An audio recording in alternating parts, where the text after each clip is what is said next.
So we know the issues, we know about energy, we know about the border, we know Joe Biden doesn't know what he's doing. We know all that, we get all that.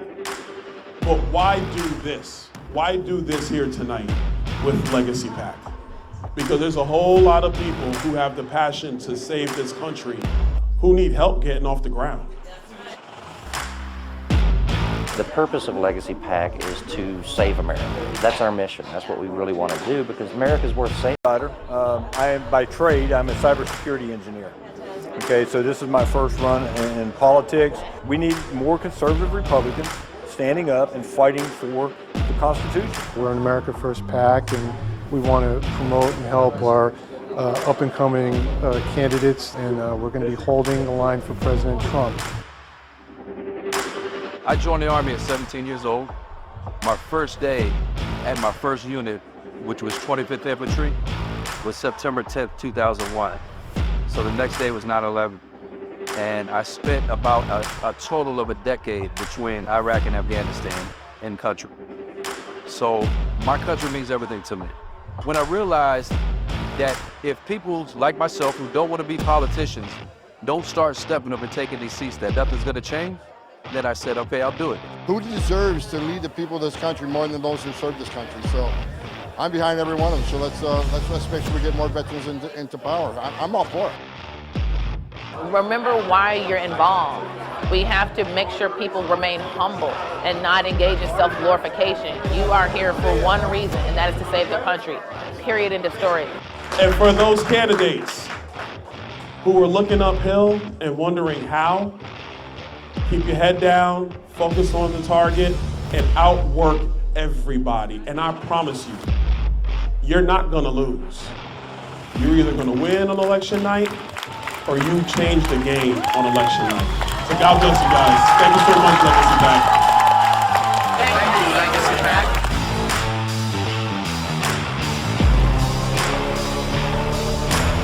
Under this administration, they have deliberately opened the border to fundamentally change the fabric of our country. I'm Jared Craig with Legacy PAC. We are here at Eagle Pass, Texas, to bring attention to the border crisis, to educate the voters, the citizens of the United States, and the candidates running for federal office, the importance of a secure border. And at Legacy PAC, we want to bring candidates here to the border to see it firsthand, because there is nothing like being here, seeing this. We saw women and children climbing over barbed wire. There is no reason why we cannot secure this border. There is no reason to keep this open. This is not humane. So we need to get Victor and all these other good America First candidates into office. We at Legacy PAC depend on your donation and support to support these projects. We can't do it without you. So please go on to legacypac.org and show your support.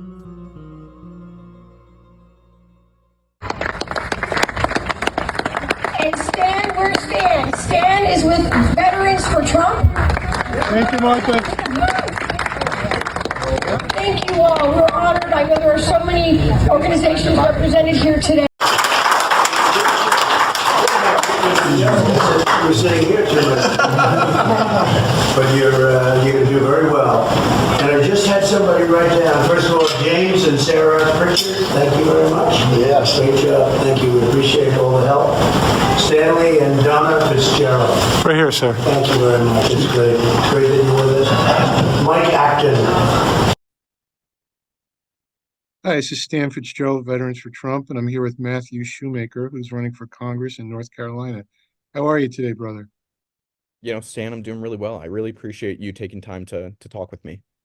Well, we appreciate you reaching out to our organization, and we'd like to do this interview to give a chance to our board to get to know you and the public.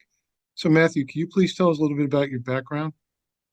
Sure. So I'm a former intelligence officer with the Navy, and I was a civilian intelligence officer for a number of years before I commissioned as an officer in the Navy with the Defense Intelligence Agency. I actually just got off active duty orders with the Navy about 6 months ago. I was stationed down at Central Command running intelligence operations against the Russians and the Chinese in the sandbox. So they certainly kept me busy.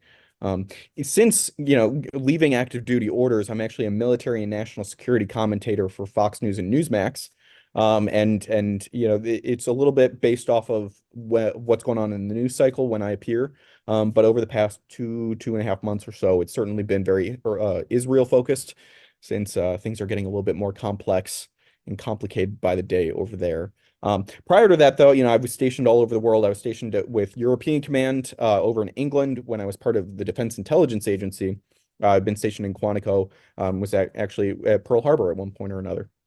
So that's a little bit about my career path. Education wise, I did my undergraduate at George Washington University, did a master's in philosophy, interestingly enough, at King's College, or excuse me, at Mount St. Mary's in beautiful Emmitsburg, Maryland. And then I did my PhD work in nuclear war strategy at King's College in London. So it's been a crazy ride, if you will. Well, hopefully we get President Trump back in office so we don't have to worry about a nuclear war. Yeah. Matthew, tell us a little bit about the policies you're going to be focusing on as a member of Congress. Sure. So in my campaign, the three issues that I'm actually focusing on are the economy and inflation, since that is the thing that is just hurting people way too badly. I mean, every single person understands the frustration and the anxiety when they go to the grocery store and look at the receipts, or they go to the gas station and see how much they're spending. When it comes down to it, the funny thing is, for a lot of our problems, the solutions are not rocket science. It's about getting control of how much we're spending, and it's just tightening the belt. Inflation for me begins in Washington, because only Washington can print money. I mean, these things are really that simple when it comes down to it. So it's when it comes to the economy and inflation, it's about going after how much we're spending, because that's where inflation is going to be driven for the most part. The other issue that I'm focusing on is border security, and all of the secondary issues that flow from border security, which includes crime, it includes fentanyl, human trafficking, you name it. My brother is a cop, actually. And so when it comes down to it, the border security for me, it's not just a national security issue, it's a personal issue, because my brother has to deal with the crime and the drugs that are coming from that, right?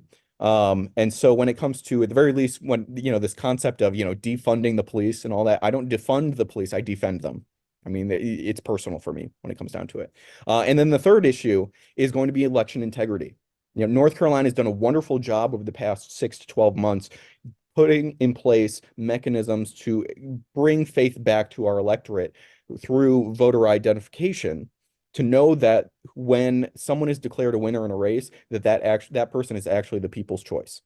That's what it comes down to. We've got there's such a lack of faith in so many different elements of our society at the moment. Various different structures and elements just don't have that faith. We need to start bringing that faith back to the electorate.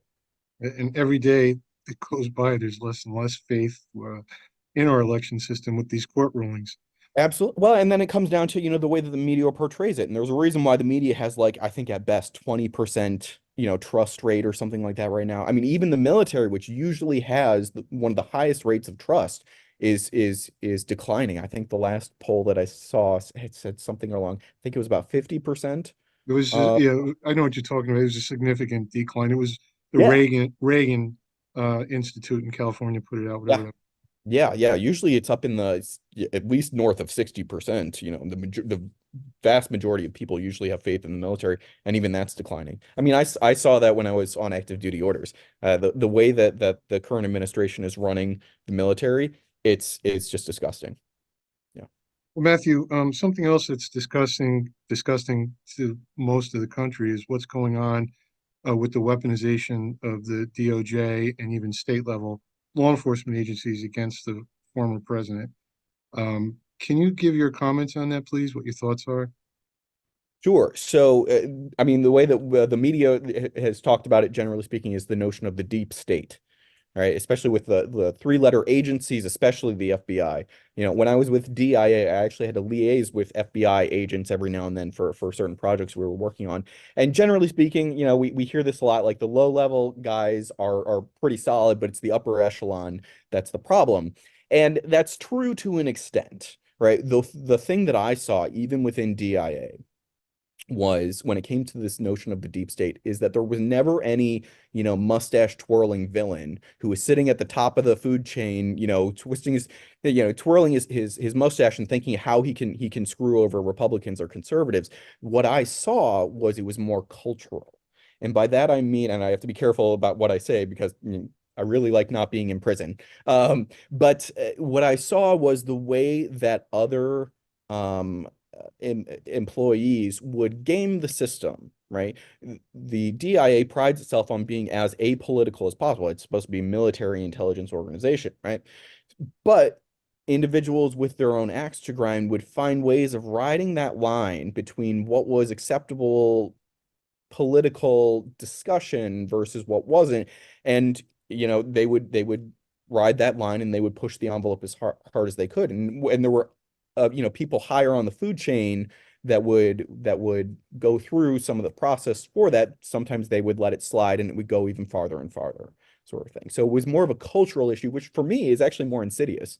If it were Right. just one individual sitting at the top, you just cut the head off and the thing dies. But because it's more cultural, it becomes more of a problem. Now, the way that I saw it actually start to be fixed, what I had a wonderful commanding officer, who he would, every single time he would open up a meeting, which we would have, multiple meetings a week, he would lay down the law saying, we're going to keep politics out of this and we're going to do what's right for the country. And that's all it took. Interestingly enough, it just needed someone to say, this is how we need to do things. We need to be as apolitical. We need to be have as much integrity as possible. And it worked. It's really, well, it goes back to, this is not rocket science stuff. Yeah. So Matt, thank you. And also, I understand you are the first candidate in your race to come out and openly endorse President Trump. Yes, sir. So that goes a long way with Veterans for Trump. I'm very proud of that, to be honest. Being able to, there are 14 people, interestingly enough, in my race. This is an open seat, and whoever wins the primary is more than likely going to win this race. And so to be the first person in my race to come out and support President Trump is, it's a great honor to be able to do that. I actually was just down at Mar-a-Lago, about week and a half, 2 weeks ago. I was at a fundraiser for a congressman that's down there, and I briefly got a chance to say hello to President Trump and to tell him about my race, and so that was a wonderful honor to meet him. So yeah, absolutely wonderful. He's very gracious to people. The media, the fake news media, paints him out to be a villain, but he's always very accommodating to those of us in the conservative movement and very friendly. I was actually struck by how polite's kind of the wrong term for it. It was more just there was a sense of humility about him. You see on TV, he's got his own sort of brand that he's created about this magnanimous sort of individual. Fine, that's the brand that he's created. But then, when you actually meet the person, it struck me as just how terribly humble he was. It put me on the back foot. I wasn't expecting that. Yeah. Good stories, brother. Matthew, where can people find your website from across the country that want to learn about you? Sure. It is votemjs.com. And, you can follow me on Twitter, on Instagram. The handles for those are also votemjs. And my Facebook page is Matt Shoemaker for Congress. Well, Matt, we look forward to talking to you again. I could speak. We look forward to speaking with you again around mid-January.